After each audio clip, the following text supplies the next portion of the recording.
அருட்பெருஞ்சோதி அருட்பெருஞ்சோதி தனிப்பெரும் கருணை அருட்பெருஞ்சோதி. தர்மம் வலைக்காட்சி நேயர்களுக்கு வணக்கம். இன்னைக்கு நம்ம கூட நடமாடும் சித்தர் பிரம்மஞானி எம்ஜி அரசு சுவாமி ஐயா அவர்கள் வந்திருக்காங்க. ஐயா வணக்கம். ஐயா வணக்கம். அருட்பெரும் ஜோதி அருட்பெரும் ஜோதி தனிப்பெரும் கருணை அருட்பெரும் ஜோதி.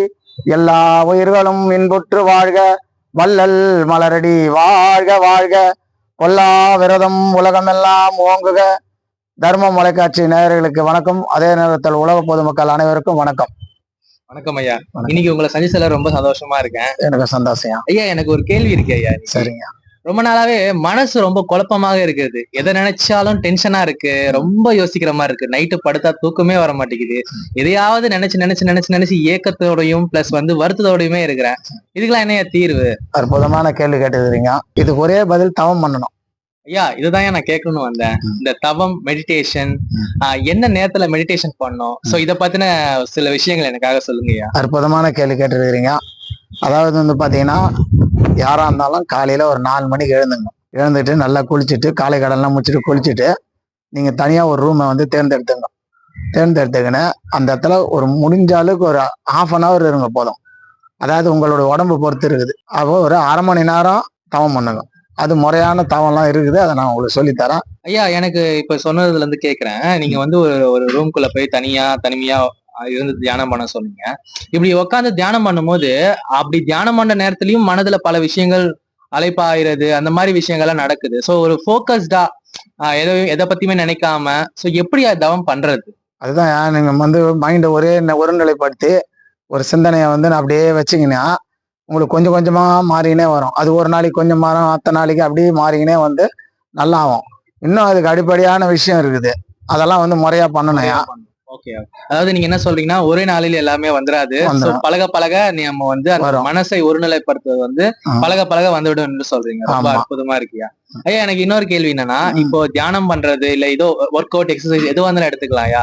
உணவு முறைன்னு ஒரு விஷயம் இருக்கு. சோ இப்ப தியானத்துக்கும் உணவு முறைக்கும் ஏதாவது தொடர்பு இருக்கா? அற்புதமான கேள்வி கேட்டீங்க. அதுக்கு தவத்துக்கு முதல் உணவு தான். ஏன்னா நீங்க நல்ல உணவை, சைவ உணவை சாப்பிட்டீங்கன்னா உங்களுடைய மைண்ட் கரெக்டா இருந்ததுன்னா தவம் பண்ணும்போது இன்னும் அதுக்கு உதவியா இருக்கும். அப்போ உணவு வகை தான், நல்ல சைவ உணவை சாப்பிடணும். ஆனா ஒன்னா தவம் பண்ணும்போது சாப்பிட தேவையில்ல.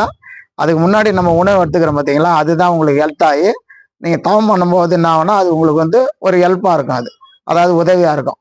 அப்போ சைவ உணவை யாரெல்லாம் சாப்பிட்றீங்களோ நோய் இல்லாம இருக்கலாம், கவலை இல்லாம இருக்கலாம், துன்பம் இல்லாம இருக்கலாம். நோய் கவலை துன்பம் இல்லாம இருந்தாவே அதுவே ஒரு பெரிய மெடிடேஷன் தான். இன்னும் நீங்க தவம் பண்ணீங்கன்னா இன்னும் மனசு ஒருநிலைப்படுத்தும் போது இன்னும் ஆரோக்கியமா இருக்கலாம்.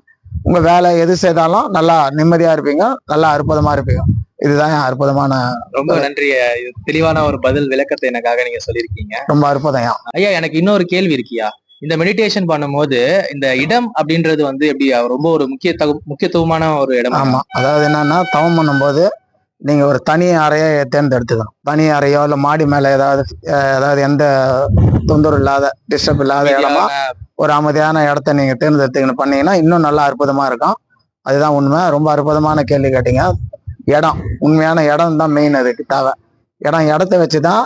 அதே மாதிரி உணவை பத்தி சொன்னோம், அதே மாதிரி இடத்த பத்தி, இது ரெண்டுமே இடம் உணவு இதெல்லாம் தான் இன்னும் அதுக்கு ரொம்ப தெளிவா.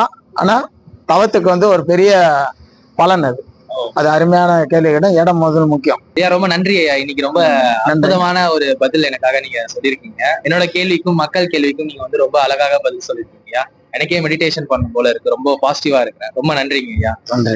சரி நேயர்களே, ஐயா சொன்ன தகவல் உங்களுக்கு ரொம்ப பயனுள்ளதாக இருக்கும்னு நம்புறேன். சோ இதே போன்ற அடுத்த நிகழ்ச்சியில் நான் உங்களை சந்திக்கிறேன். அதுவரை உங்களிடமிருந்து விடை பெறுவது உங்கள் முருகன். நன்றி, வணக்கம். வணக்கம். அற்புதமான இன்னைக்கு தம்பி அருமையான தவத்தை பத்தி கேட்டு இருக்கிறாரு. உங்கள் வாழ்க்கையில் எல்லா வளமும் நலமும் பெற்று அருட்பெருஞ்சோதி ஆண்டவனுடைய அருளால வாழ வேண்டும் என்று வாழ்த்துகின்றேன். நன்றி, வணக்கம். அருட்பெருஞ்சோதி அருட்பெருஞ்சோதி தனிப்பெரும் கருணை அருட்பெருஞ்சோதி. எல்லா உயிர்களும் இன்புற்று வாழ்க, வள்ளல் மலரடி வாழ்க வாழ்க. நன்றி, வணக்கம். இது போன்ற நல்ல தகவலை தெரிஞ்சுங்கன்னா தர்மம் தொலைக்காட்சியை லைக் பண்ணுங்க, ஷேர் பண்ணுங்க, சப்ஸ்கிரைப் பண்ணுங்க. நன்றி, வணக்கம்.